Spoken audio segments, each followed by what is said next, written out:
আজকের ম্যাচটা দেখার পর আমি শব্দহীন, ভাষাহীন, বাক্যহীন, আমার কিছু বলার নেই।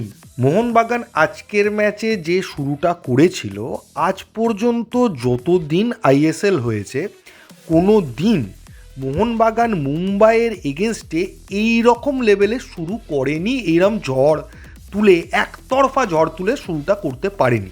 তো শুরুতে দেখে আমার মনে হয়েছিল যে যে মিথটা রয়েছে, যে প্রবলেমটা রয়েছে, সেটা বোধহয় আজকের ম্যাচ থেকে কাটবে, কারণ মোহনবাগান একটা অসাধারণ শুরু করেছে, দুর্ধর্ষ এই গোল করে ফেলবে, এই গোল করে ফেলবে, এবং এটা 90+8 মিনিট, 98 মিনিট পর্যন্ত চলেছে।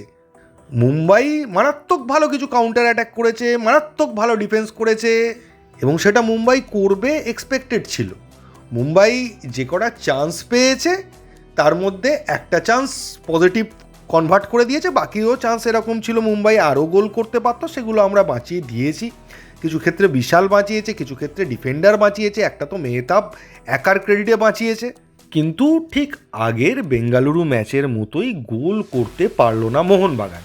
এবার আপনি যদি বলেন যে মোহনবাগান কেন গোল করতে পারছে না, স্ট্রাইকার তো ভাই ওয়ার্ল্ড ক্লাস লেভেলের রয়েছে। অস্ট্রেলিয়ান লিগের হাইয়েস্ট স্কোর করা জেমি ম্যাকলারেন রয়েছে, তারপরে সেকেন্ড হাইয়েস্ট স্কোর করা জেসন কামিন্স রয়েছে, দিমিত্রি পেট্রাটস সেও গোল করতে সিদ্ধহস্ত, এখন পাচ্ছে না, ফর্ম নেই, সেটা আলাদা কথা। রবসান রবিনও কিছুদিন আগেও গোল করেছে, কিন্তু কেউ গোল করতে পারলো না। তবে আমার যেটা পুরো ম্যাচের মধ্যে বাকি যে কোনো জায়গা নিয়ে আমি বলবো না, তবে যে জায়গাটা আমার মনে হয়েছে লাস্টে যে ফ্রিকিকটা পেয়েছিল, এখান থেকে একটা স্ট্যান্ডার্ড কোয়ালিটির প্লেয়ার কিন্তু গোল করে। দিমি যে ফ্রিকিকটা নিল, ওর থেকে ভালো ফ্রিকিক কিন্তু সুনীল মারে, এবং লিস্টানও মারতে পারে। ও আকাশে উঠিয়ে না দিলে, গোলের মধ্যে রাখতে পারলে ওর থেকে ভালো পজিশনিং থাকতো ফ্রিকিকটার। রবসানকেও আমরা মারাত্মক ভালো ফ্রিকিক নিতে দেখেছি, কেন দিমি নিতে গেল আমি জানি না। দিমি ওই পজিশন থেকে ফ্রিকিকে আমি দেখিনি, আমি ম্যাক্সিমাম দেখেছি আরেকটু পেছন থেকে দিমি ফ্রিকিক নিলে খুব ভালো গোল করে, কারণ ওর শটগুলোয় মারাত্মক পেস থাকে। আর এখানে যে ফ্রিকিকের যে পজিশনটা ছিল, এখানে শুধু দরকার ছিল একটা প্লেসমেন্ট, খুব একটা পেস না হলেও বলটা ঠিক কোণে রাখতে পারলে গোলকিপার আটকাতে পারতো না। দীপক টাংরি মাঝখানে নেবে, ইয়েলো কার্ড খেটে আবার চেঞ্জে উঠেও চলে গেল। এটা এই জায়গাটা একটা সময় নষ্ট হয়েছে। দীপক টাংরি যতক্ষণ খেলেছে ততক্ষণ ম্যাচের পেসটা নষ্ট হয়েছে, সেই সময়টা মোহনবাগান সেইভাবে অ্যাটাক করতে পারেনি। তাছাড়া প্রচুর অ্যাটাক করেছে, প্রায় 20টার কাছাকাছি কর্নার পেয়েছে, একটা কর্নারেও ঠিকমতো হেডই করতে পারেনি। থাপার একটা সামান্য ইনজুরি ছিল বলে থাপাকে চেঞ্জ করা হয়েছে, এবং সেটা সেই সময় খেলার ছন্দপতন ঘটায়। জুয়ান ফেরান্ডোর টিমে তাও আমরা বলতাম যে কোনো স্ট্রাইকার নেয়নি, ওটাই গন্ডগোল করেছে, সেই জন্য গোল হচ্ছে না। হ্যাঁ, এখন তো দাঁড়িয়ে সেটাও বলতে পারবো না, সিডিএম নেয়নি তাই গোল হচ্ছে না। আজকের খেলায় মোহনবাগানের মিডফিল্ডের যে ব্যালেন্সের প্রবলেমটা, সেটা কিন্তু দেখা যায়নি। যে টিম সিলেকশনের যে ভুলটা রয়েছে, বা মোহনবাগান টিমের যে মেন ফলটা রয়েছে, বা যে ড্রব্যাকটা রয়েছে, একটা সিডিএম নেই বা একটা সেন্টার মিডফিল্ডার বিদেশি নেই, সেটার অভাব আজকে কিন্তু বোঝা যাচ্ছিল না। আজকে যেটা হচ্ছিল, কেন জানি না গোল হচ্ছিল না, সেটা ফুটবল বুদ্ধি দিয়ে বা বিজ্ঞান দিয়ে আমি ব্যাখ্যা করতে পারবো না। অনেকে বলেছিলেন যে ও সব কিছু হয় না, ও মোহনবাগান ঠিক জিতে যাবে, কিন্তু আমার বারবার মনে হয় মুম্বাই এলেই আমার মনে হয় যে এটা একটা অদ্ভুত ব্যাপার।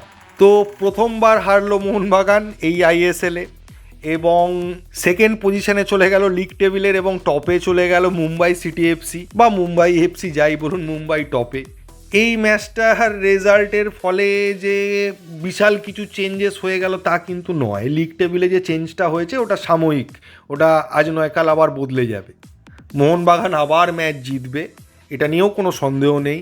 কিন্তু মুম্বাই কাঁটাটা, মুম্বাই প্রবলেমটা যে কেন সলভ হচ্ছে না, কী সমস্যা রয়েছে, সে আমি বলতে পারবো না।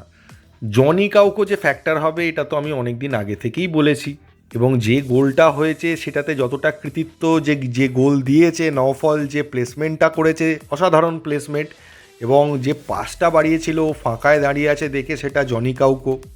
ডিফেন্সিভ মিস্টেক ছিল ওই গোলটার সময়, তো অবশ্যই ছিল, নওফল পেছন থেকে ঢুকছে, কেউ ব্লক করেনি, সেটা তো বলতে পারবো না যে ডিফেন্সিভ মিস্টেক ছিল না। যে গোলটা খেয়েছে মোহনবাগান তাতে ছিল, যে গোলগুলো খায়নি সেক্ষেত্রে ছিল, এবং সেটা আমরা জানি। আমি আগেও বলেছি যে যখন মোহামেডানও ঢুকে যাচ্ছে, বা যখন ওড়িশাও ঢুকে যাচ্ছিলো, গোল খেয়ে যাবো সিচুয়েশান হয়েছে। আজকেও সেটা হয়েছে, একটা গোল মুম্বাই করে দিয়েছে যেটা ওড়িশা করতে পারেনি তখন।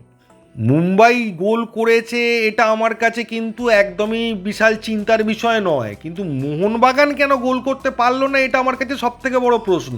রবসান রবিনো পর্যন্ত ঢুকে গিয়ে একটা শট মারলো, সেটাও ওদের গোলকিপারের ডাইরেক্ট হাতে। এইগুলোর কি ব্যাখ্যা দেবো?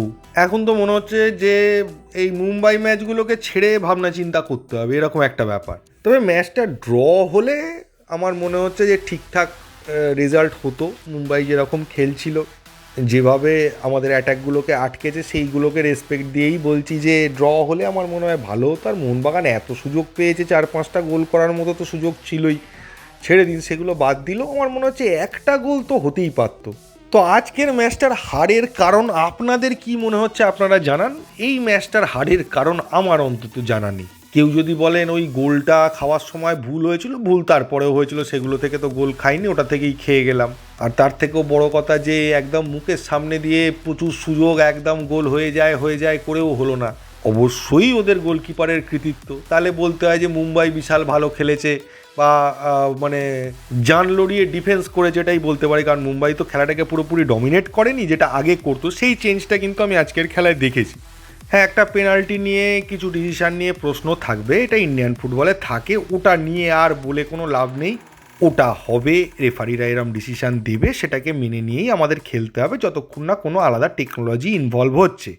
আর আপনাদের প্রশ্ন অনেকেরই থাকবে, ভালপুইয়া কেন খেললো? ওর ডিসিশনটা আন্ডার কনসিডারেশন আছে, মুম্বাই একটা অ্যাপিল করেছে, তাই জন্য ওকে খেলতে দেওয়া হয়েছে। এটা সম্ভবত নতুন একটা রুল, তবে সেটা অজুহাত হতে পারে না। তো কিছু জিনিস চেঞ্জ তো আমি লক্ষ্য করেছি আজকের খেলায়। রেজাল্টের সেরকম চেঞ্জ না হলেও ডমিনেশন মোহনবাগান যে এতক্ষণ ধরে মুম্বাইয়ের ওপর করেছে, এটা আমি ফার্স্ট টাইম দেখেছি এই আইএসএল। এটাই পজিটিভ, এর বেশি কিছু বলার নেই এই ভিডিওতে। এইটুকুই।